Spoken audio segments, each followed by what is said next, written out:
আপনারা তৈরি ভাই? আমার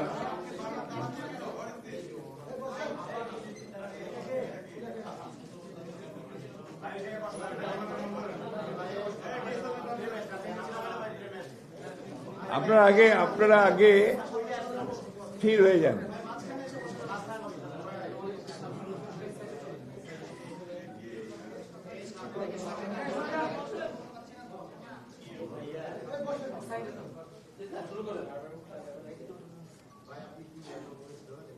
বিসমিল্লাহির রহমানির রহিম।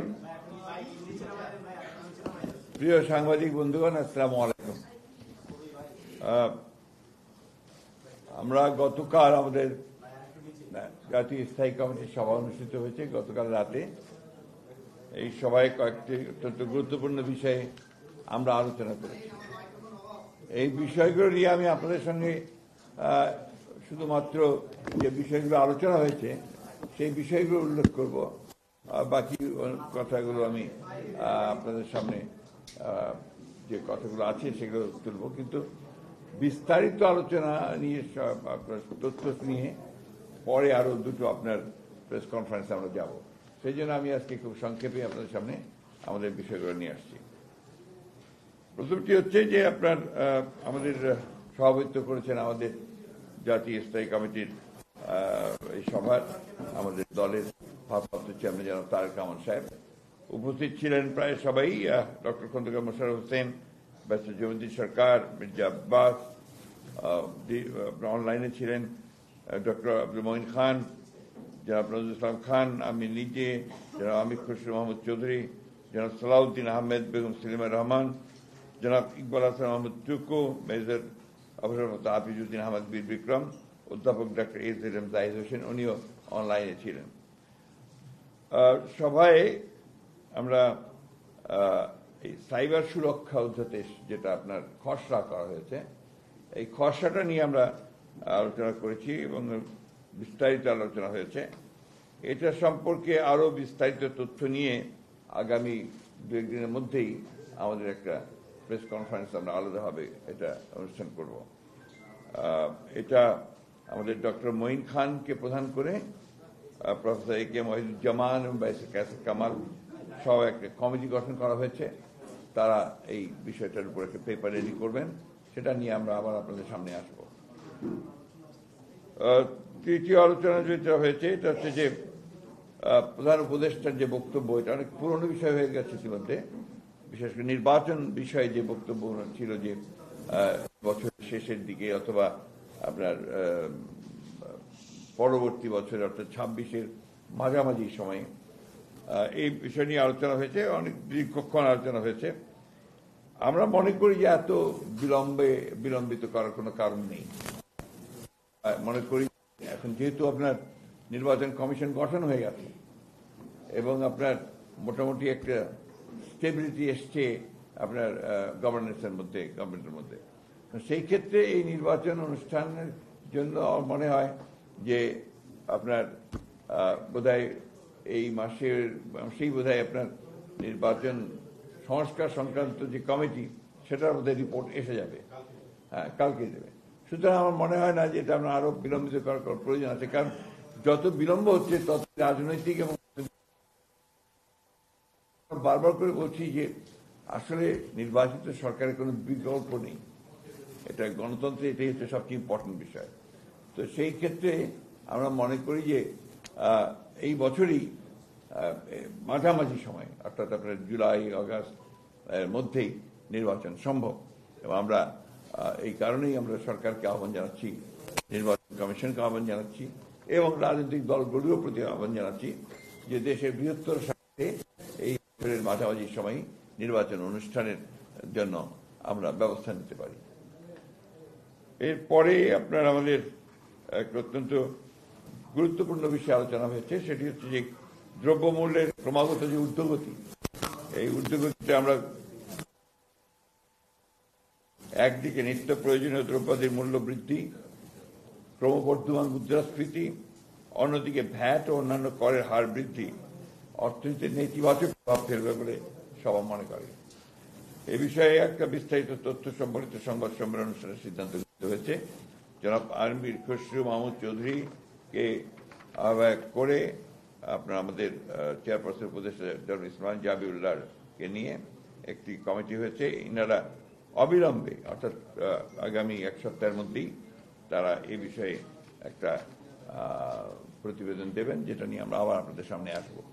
এখানে আমরা মনে করি যে শুধু সমালোচনা করলেই তো হবে না, আমরা এটার সম্পর্কে আমাদের ভাবনাটা কি, আমরা কিভাবে আপনার এই মূল্য বৃদ্ধিটাকে দেখছি বা আপনার কর বৃদ্ধিটাকে দেখছি, সেটাকে আপনার ইতিবাচক দিকটা কি হতে পারে, আমাদের প্রস্তাব কি থাকতে পারে এই সমস্যাটা সমাধানে, সেই প্রস্তাব নিয়েও আমরা আসব। তো এটাই ছিল আমার আজকের মূল বিষয়গুলো। আশা করি আপনারা বিস্তারিত পাবেন। অবশ্যই 1 মিনিট, আমরা এই সময়টা আপনাদেরও একটা ভূমিকা আমরা আশা করি, সেই ভূমিকা হচ্ছে ইতিবাচক ভূমিকা, অর্থাৎ শুধু সমালোচনার জন্য সমালোচনা নয়। আপনার এই জিনিসটা আমাদের সবসময় এখন সময়টা আপনার খুবই সেন্সিটিভ সময়, খুবই গুরুত্বপূর্ণ সময়। আমরা জাতি এখন একটা আপনার অত্যন্ত ক্রান্তিকালে অবস্থান করছি। এখন এর থেকে এই গণতন্ত্রের উত্তরণের যে পথটা, এই পথটাকে আমরা কোনো মতেই যেন আপনার এটাকে খুব বেশি বাধাগ্রস্ত না করি, সেই আহ্বানটা আমাদের সকলের প্রতি থাকছে। জি প্লিজ। নির্বাচন নিয়ে আপনারা বক্তব্য এসছে, আপনার জুলাই অগাস্টের মধ্যে নির্বাচন সম্ভব, কিন্তু আপনি নিশ্চয়ই লক্ষ্য করেছেন যে সরকারের পক্ষ থেকে প্লাস হচ্ছে যে নাগরিক কমিটি বা বৈষম্য বিরোধী এবং কিছু কিছু রাজনৈতিক দলও বলছে, এবং সংস্কার কমিশন যেটা হয়েছে ইসি, তারাও বলেছে যে জাতীয় নির্বাচনের আগে স্থানীয় সরকার নির্বাচনের একটা প্রক্রিয়া, এবং তারা চাচ্ছে যে জাতীয় নির্বাচনের আগে স্থানীয় সরকার নির্বাচন করার ব্যাপারে একটা উদ্যোগ নেওয়া। আপনারা এই ব্যাপারে আমরা খুব সুস্পষ্ট আমরা সিদ্ধান্ত নিয়েছি এবং আমাদের সিদ্ধান্ত আমরা জানিয়ে দিয়েছি। এখানে আমার এখানেও আছে, আপনারা পাবেন। আমরা বলছি যে জাতীয় সংসদ নির্বাচনের পূর্বে স্থানীয় সরকার নির্বাচনের কোনো প্রশ্নই ওঠে না, কারণ এখন তো ফোকাসটা পুরো দেশের, পুরো জাতির হচ্ছে আপনার এই জাতীয় সংসদ নির্বাচনের উপরে, এবং ক্রাইসিসটা ওই জায়গাতেই।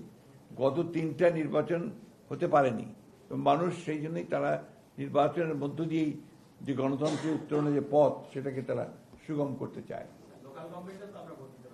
না, local government is not the, মানে ওইটা তো আপনার জাতির সমস্যার করে না, আপনার দেশ চালায় না, ওটা তো লোকাল গভর্নমেন্ট চালায়।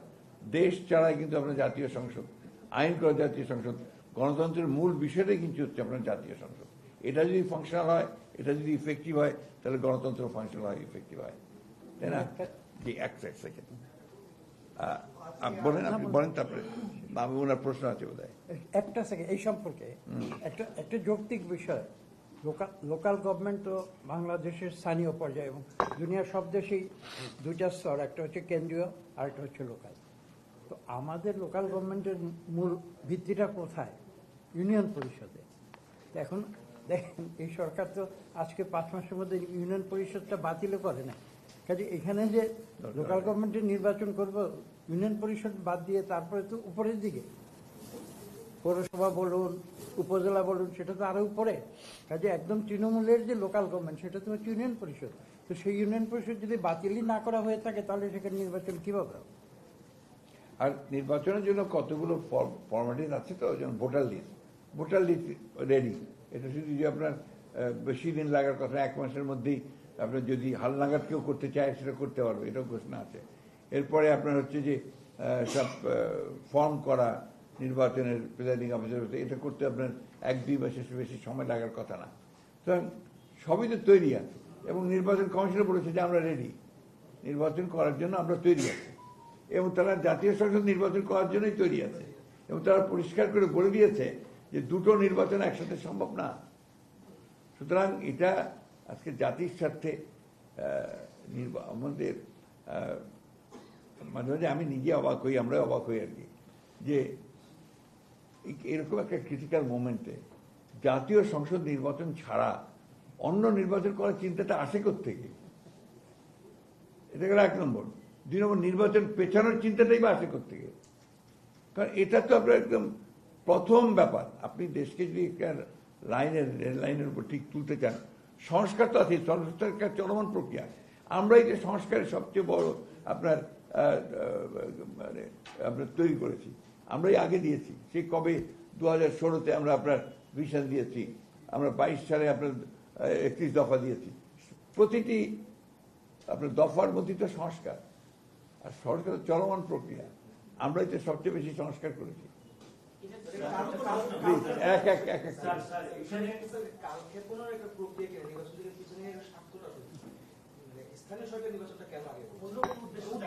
এগুলো ভাই আমি কমেন্ট করতে চাই না, প্লিজ। আরেকটা প্রশ্ন ওনাদের আছে, ওনারা বলছেন যে ফ্যাসিবাদের বিচারটা যদি শুরু না করেন বা কিছু একটা বিচার না করেন, রাজনৈতিক সরকার আসলে বিচার আর হবে না। এই আশঙ্কা থেকে এগুলো ভুল কথা। রাজনৈতিক সরকার দিয়ে তো আপনার ফাঁসিগুলো দিয়েছে, তাই না? সুতরাং আপনার বিচার তো রাজনৈতিক সরকাররা করে। সত্য কথা হচ্ছে যে আপনি সবার আগে যে ফ্যাসিজম বলছেন আপনারা, fascism against home, against BNP. আমাদের উপরে যে ফ্যাসিস্ট অত্যাচার নির্যাতন হয়েছে আর কার উপর হয়েছে? কারো উপর হয়নি। এমনকি আপনার অন্যান্য রাজনৈতিক দলগুলোর মধ্যে আমরা এবং জামাত ইসলাম সবচেয়ে বেশি এফেক্টেড হয়েছি। আমাদের উপরে তো অত্যাচারটা সবচেয়ে বেশি হয়েছে।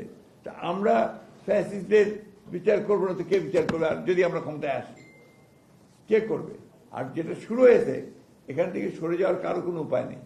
অবশ্যই বিচার, কিন্তু আবার বিচার তড়িঘড়িও করা যাবে না। তড়িঘড়ি করলে এই বিচার কিন্তু প্রশ্নবিদ্ধ হয়ে যাবে। সুতরাং এটা একটা প্রক্রিয়া যেটা চলবে, এবং সেটাকে অবশ্যই আমরা শেষ করব, এই ব্যাপার কোনো সন্দেহ নেই। প্লিজ। মানে ছাত্র জনতা যে বিপ্লবের যে একটা ঘোষণাপত্র প্রকাশ করার কথা ছিল, এবং ছাত্ররা শুনেছি যে আপনাদের কাছে একটা খসড়া দিয়েছেন, এই ব্যাপারে বিএনপির আসলে অবস্থানটা আমরা একটা সরকারের উপদেষ্টা মাহফুজ আলম সাহেবের কাছ থেকে আমরা একটা আপনার ওই ঘোষণার খসড়াপত্র পেয়েছি, এবং উনি আমাদেরকে অনুরোধ করেছেন যে এই বিষয়ে আমাদের মতামত জানার জন্য। বিষয়টা এত বেশি আপনার সংবেদনশীল এবং গুরুত্বপূর্ণ, যেটা একদিনের নোটিশে করা সম্ভব না। আমরা এই বিষয়ে আলোচনা করেছি, আমরা আরো আলোচনা করছি। আমাদের অন্যান্য দলগুলো আছে, তাদের সঙ্গে আমাদের এই বিষয়ে আলোচনা করতে হবে। তাই নয়, আপনার সংবিধান বিশেষজ্ঞ যারা আছেন তাদের সঙ্গে আমাদের কথা বলতে হবে। এই জন্য যে এই ঘোষণাপত্রের মধ্যে সংবিধানের ব্যাপারেও বহু কথা আছে যেগুলো আমাদেরকে দেখতে হবে। একটা কথা যে বিএনপি একটা দায়িত্বশীল রাজনৈতিক দল, এর যে জন্ম, সেই জন্মই কিন্তু আপনার সংস্কারের মধ্য দিয়ে। অর্থাৎ আমরা আমাদের প্রতিষ্ঠাতা শহীদ প্রেসিডেন্ট জিয়াউর রহমান সাহেব, তিনি একদলীয় শাসন ব্যবস্থা থেকে বহুদলীয় গণতন্ত্র নিয়েছিলেন। সবচেয়ে বড় সংস্কার এটা, একটা মৌলিক সংস্কার।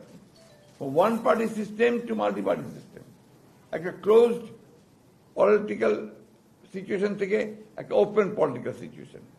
আবার অর্থনৈতিক ক্ষেত্রেও একটা ক্লোজড ইকোনমি থেকে একটা ওপেন ইকোনমি, আপনার ফ্রি ইকোনমিতে নিয়ে আসা। এটা আমাদের দ্বারা হয়েছে। বাকিগুলো এই কেয়ারটেকার গভর্নমেন্ট সবাই বানতেছে, তাই না? সবাই আমরা যতটুকু বুঝি যে বোধহয় এই যে কমিশন করেছে, সেই কমিশনও বোধহয় আপনার কেয়ারটেকার গভর্নমেন্ট বলবে। তাহলে এই যে 15 বছর ধরে আমরা বললাম, কেউ তো শুনলো না। এখন তো প্রমাণ হচ্ছে যে আমাদের কথাটাই সঠিক। সেটা কিন্তু আমরা করেছিলাম, দেশত্রী বেগম খালেদা জিয়া কেয়ারটেকার গভর্নমেন্ট সিস্টেমটাকে ইন্ট্রোডিউস করেছিলেন।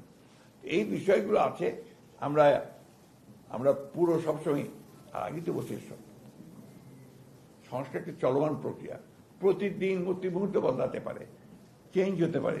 চেঞ্জ ছাড়া তো আপনার এগোবে না, সভ্যতা এগোয় না, রাজনীতি এগোয় না, কোনো কিছু এগোয় না। তো সুতরাং আমরা এই ব্যাপারে অত্যন্ত নিশ্চিত যে আপনি যে কথা বলছিলেন যে রিগার্ডিং ছাত্রদের ঘোষণাপত্র, এটা আমাদের ওই সময়টুকু লাগবে আর কি। আমরা আলোচনা করছি এটার উপরে।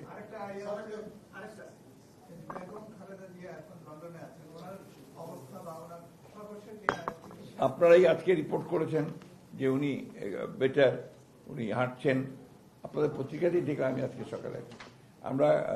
আমরা খবর নিচ্ছি, উনি মানসিক দিক দিয়ে, শারীরিক দিক দিয়ে আলহামদুলিল্লাহ আগের চেয়ে অনেক বেটার।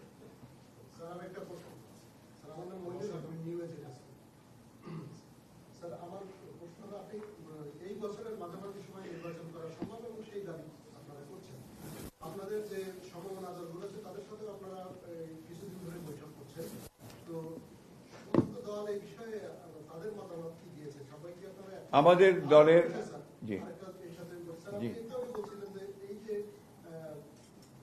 স্বৈরাচারী শাসনে সবথেকে বেশি ক্ষতিগ্রস্ত হয়েছে বিএনপি এবং জামাত।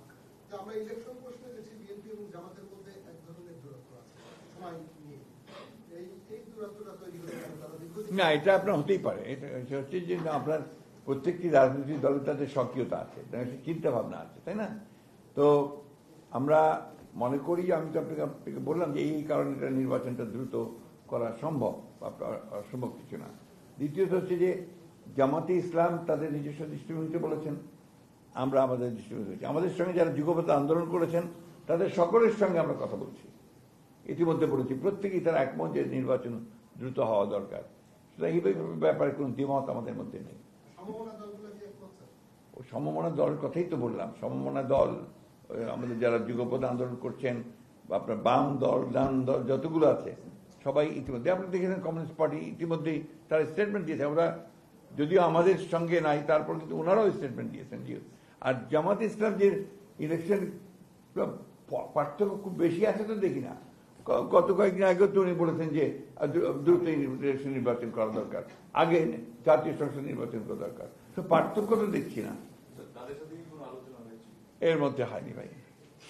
অন্য কারো প্রশ্ন থাকবে স্যার, আমি একটা প্রশ্ন করতে চাই। সেটা হচ্ছে যে আপনি নিশ্চয়ই দেখছেন যে আমাদের সীমান্তবর্তী এলাকায় বিএসএফ বিডিআর এর মধ্যে একটা উত্তেজনা চলছে বেশ কয়েকদিন ধরে, এবং সীমান্ত আইন লঙ্ঘন করে কাটা বেড়া নির্মাণ করা হচ্ছে কয়েকটা জায়গায়। এই নিয়ে একটা ব্যাপক উত্তেজনা চলছে। এবং নিশ্চয় আপনি শুনেন যে স্বরাষ্ট্র উপদেষ্টা কিন্তু বলেছেন যে বিগত সরকারের আমলে এমন সব চুক্তি করা হয়েছে যেসব চুক্তিতে আসলে কথিত সরকার ভারতকে এক ধরনের একটা লাইসেন্স দিয়েছে, ওইটা সুযোগ তারা নিচ্ছে।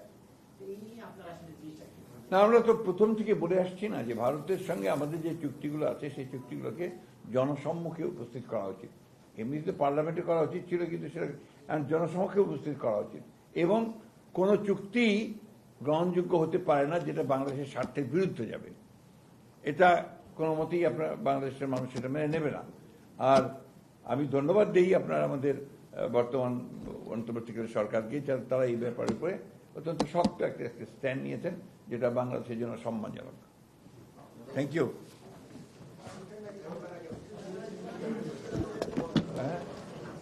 Thank you.